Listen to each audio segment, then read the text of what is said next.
I didn't fit their image. By the time I was 8, their mistreatment escalated. They stopped taking me to doctors, claiming the treatments were too expensive. Instead, they locked me in my room when guests came over. Stay quiet, Elijah. We don't need people asking questions. I spent hours alone, scratching at my skin until it bled, crying myself to sleep. School was no better.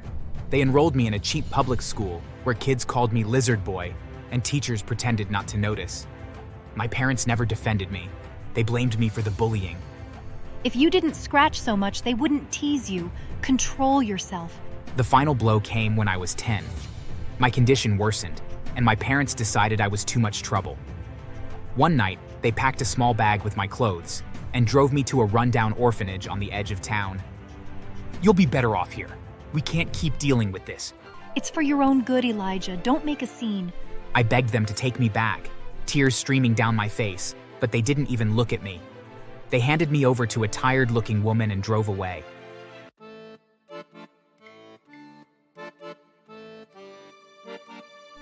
I was born with psoriasis, a hereditary skin condition that left my body covered in red scaly patches. It was worse than anything my parents, Deborah and Marcus, had experienced when they were young. Their cases were mild, manageable, and long since cured. But mine? Mine was severe and unrelenting. The kind of illness that made people stare, whisper, and turn away in disgust. From the moment I was diagnosed, my parents treated me like a burden.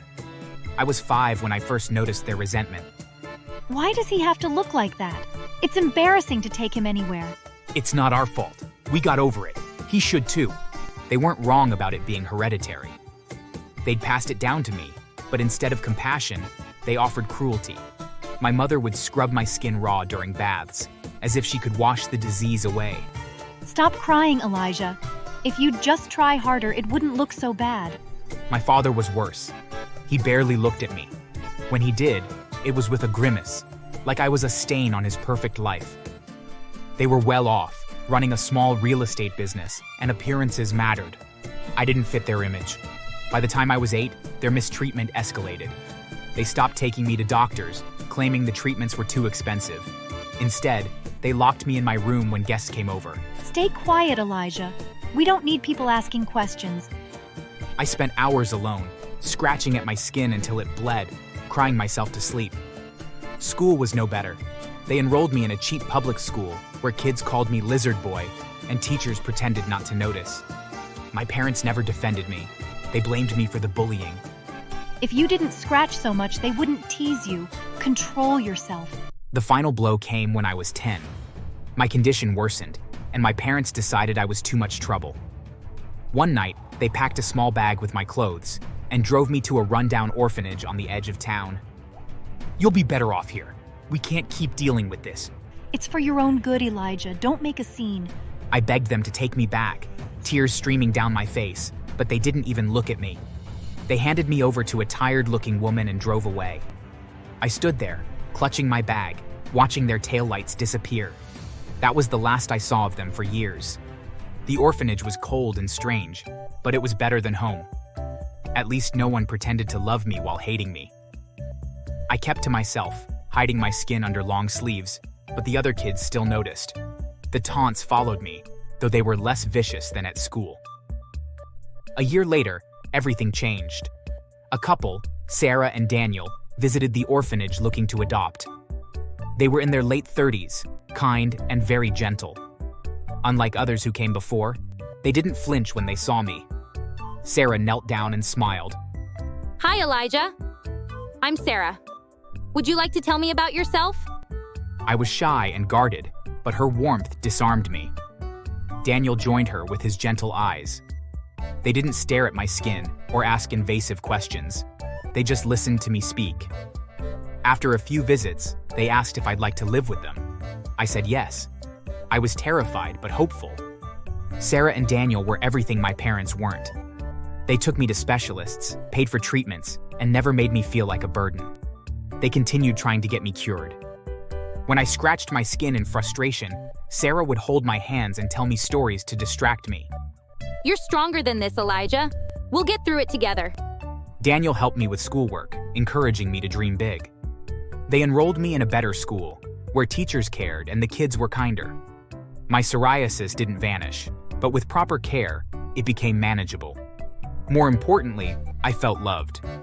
By the time I got into high school, I'd found my calling.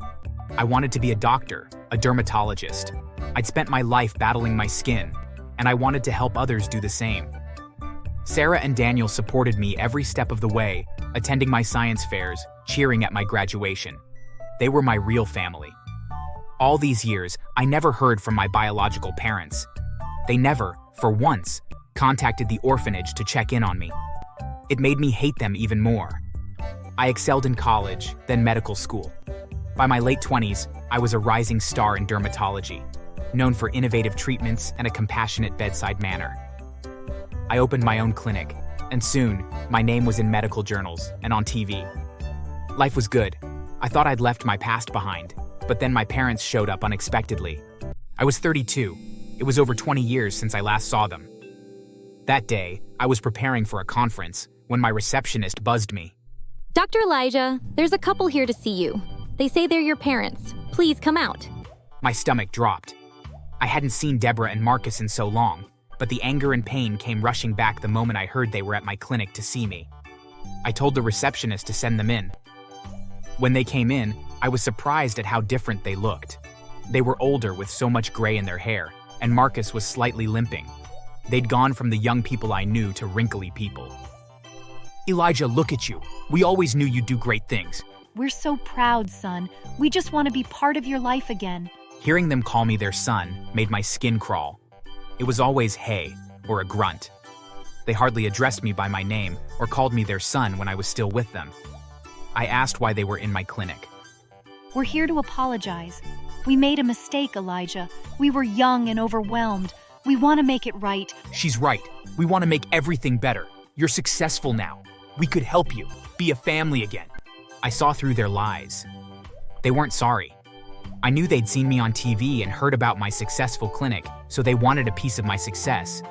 It felt crazy because if I hadn't been picked by the right people, my parents wouldn't be asking for my forgiveness. If I'd been chased out of the orphanage or didn't end up this successful, they definitely would have never tried to see me. It made me want to slap their faces and kick them out. I told them to leave. You abandoned me when I needed you. You don't get to walk back in now. Get out. They didn't take it well. The fake smile on Deborah's face instantly disappeared. We're your parents, Elijah. You owe us. Don't make this harder than it needs to be. You're being delusional if you think I owe you anything. You're both so shameless and stupid. If you don't get out of my office right now, I'll call the security and have you both thrown out. They left, but I knew they weren't done. A week later, they showed up at Sarah and Daniel's house. I'd moved out years ago, but Sarah called me. She sounded so scared over the phone. They threatened us, Elijah. Said they'd sue us for stealing you if we didn't convince you to take them back. I was so angry. Sarah and Daniel had given me everything, and now my parents were targeting them after they couldn't get to me. I told Sarah not to worry and assured her that I'd handle it. I contacted my parents and yelled at them. I threatened to deal with them mercilessly if they didn't get out of my life, but of course, they didn't stop. They started showing up at my clinic, making scenes in the waiting room. This is our son. He's ashamed of us, but we raised him. You think you're better than us, Elijah? You'd be nothing without us. Patients gossiped about the issue, and my staff looked uncomfortable. I stayed calm, escorting them out each time, but the humiliation stung so badly. They were trying to ruin my reputation, banking on me caving to their demands. I decided to fight back, not with their tactics, but with strategy. I remembered something from my childhood, which was my father's gambling habit. Marcus would always sneak off to casinos, blowing money while Deborah pretended not to notice. I did some digging and found he was still at it, frequenting underground poker games. I contacted an old medical school friend, Leo, who knew people in that world. I asked him to set up a high-stakes game and make sure Marcus heard about it. And of course, Leo delivered. Within days, Marcus was at the table, betting big, convinced he'd hit a jackpot. What he didn't know was that the game was rigged. The dealer, who was a friend of Leo's, ensured Marcus won just enough to get cocky, then lost everything. He bet their savings, their car, even their house. By the end of the night, they were broke. It happened so quickly. Deborah called me the next day, sounding hysterical. You did this, didn't you? You set him up. I know you set him up, you evil piece of shit. I didn't force him to gamble, Deborah. He did that himself. How dare you call me by my name? I'm your mother, you bastard. Oh no, Deborah. I think you're forgetting something. You abandoned me years ago. Both of you. You both are nothing but Deborah and Marcus to me. Nothing more.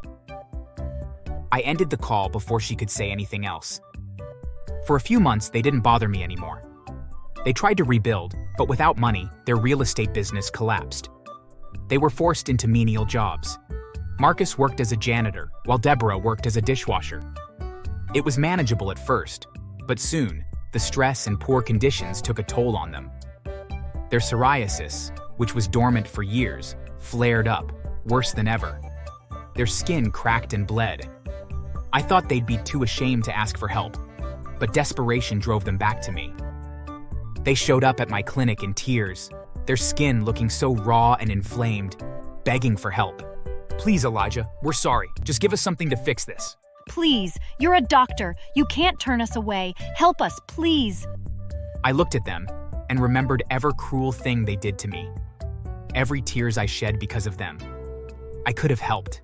I could have prescribed creams or biologics to ease their pain. Instead, I saw an opportunity to take a proper revenge. I handed them a bottle of pills, claiming it was a new treatment for psoriasis. Take one daily. It'll help. It wasn't a treatment. The pills were a mild irritant, designed to exacerbate psoriasis in clinical trials. I knew they'd make their condition unbearable, make their flares so painful they'd barely sleep. They thanked me with tears in their eyes and left.